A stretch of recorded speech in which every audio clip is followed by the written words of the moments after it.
All right, if you need some help on factoring, this is a skill we learned in Algebra 1. We used it a lot in Algebra 2. We used it in pre-calculus, and we'll use it a lot in calculus. This is something we want to be very good at. And so I've just highlighted 4 different types of problems. Step 1 is always going to be to look for a greatest common factor, or GCF. And here we see that there is an n cubed, an n squared, and an n, so they at least have an n in common. We also want to look at the coefficients. We see they're all even numbers, so 2 will definitely go into them. The question is, I see that 6 goes into 6 and 36. I'm not quite sure if it goes into 162. I'm just going to do some long division here and see, does 6 go into this? And it does. And since 6 goes into this, 6 goes into all 3 of these, and so 6n is the greatest common factor. So in this case, the GCF is 6n. 6n goes into all 3 of these, and so I can factor it out. And so 6n can multiply times 3 things to make this, because 6n divides into all of these. So 6n times n squared gives me 6n cubed. 6n times 6n gives me 36n squared. And I already did this division, which is why it didn't actually waste me any time. And this goes in 27 times. We took out the n. Notice that the powers of n went down by 1 each time because I factored out the n. We're not done though, because this is now a quadratic, and quadratic terms can often be factored into 2 binomials. So I'm going to bring down the 6n. Now this can factor, because there is no coefficient on the n squared, because it's just n squared, we know it's going to be n times n, and when there's no coefficient on the n squared, we can just look for 2 numbers that multiply to make negative 27 that add to be 6. And so those 2 numbers are 9 and negative 3. 9 times negative 3 is negative 27, and 9 plus negative 3 is 6. So it's going to be n plus 9 times n minus 3. And this is the answer. If we're factoring, it means to break it up into what multiplies to make it as much as possible. We use factoring in solving. We also use it in inequalities, and we use it in simplifying. We use it in lots of different things, but when we're just factoring, there's no reason to find out what... I see sometimes kids will say like n equals 0, n equals negative 9, n equals 3. And this would be true if there had been an equation here at the beginning and we wanted to find out what n would make this equal to 0.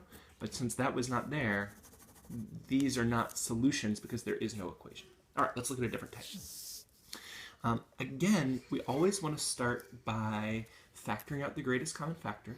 I see that these both have a b, and whenever the highest degree term here, this is a degree 2 term, this is a degree 1 term, when the highest degree term begins with a negative, we also factor out the negative. So we're going to factor out the negative and the b they have in common.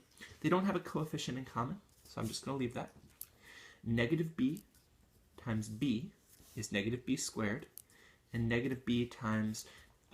one thing that you'll notice is if you factor out a negative, it'll change all the signs. So instead of this being negative, it's positive.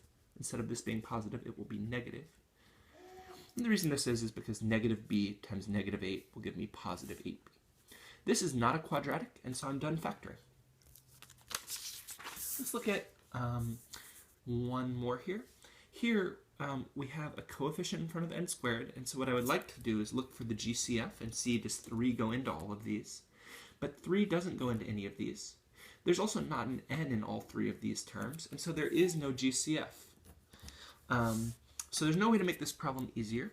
The next thing to look at is, because there's a coefficient in front of the n squared, this is going to be a harder problem.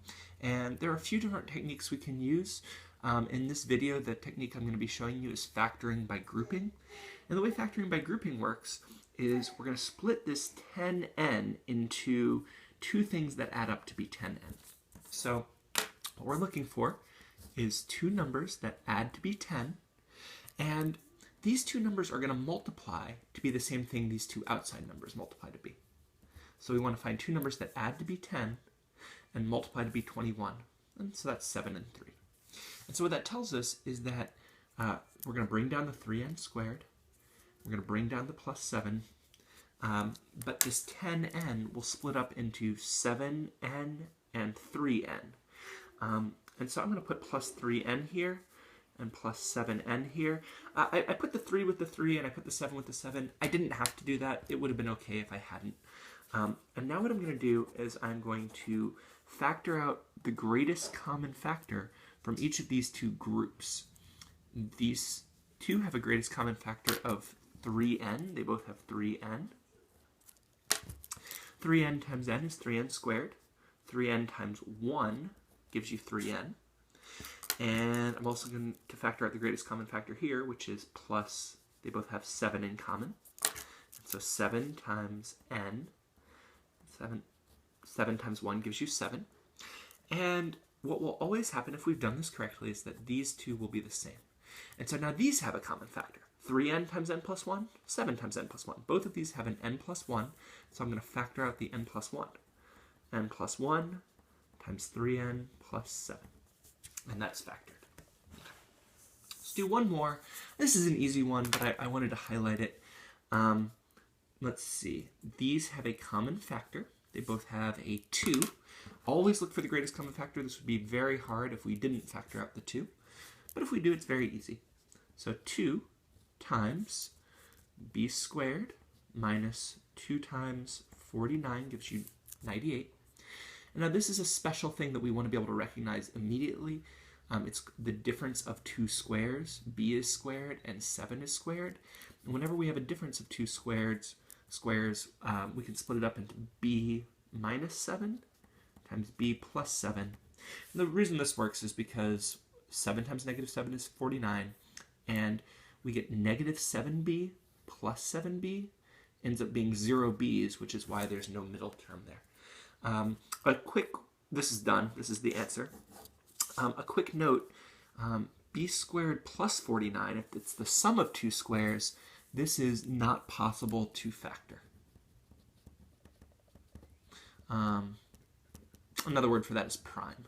There's no way to factor a sum of two squares. All right, hopefully that helps with your factoring.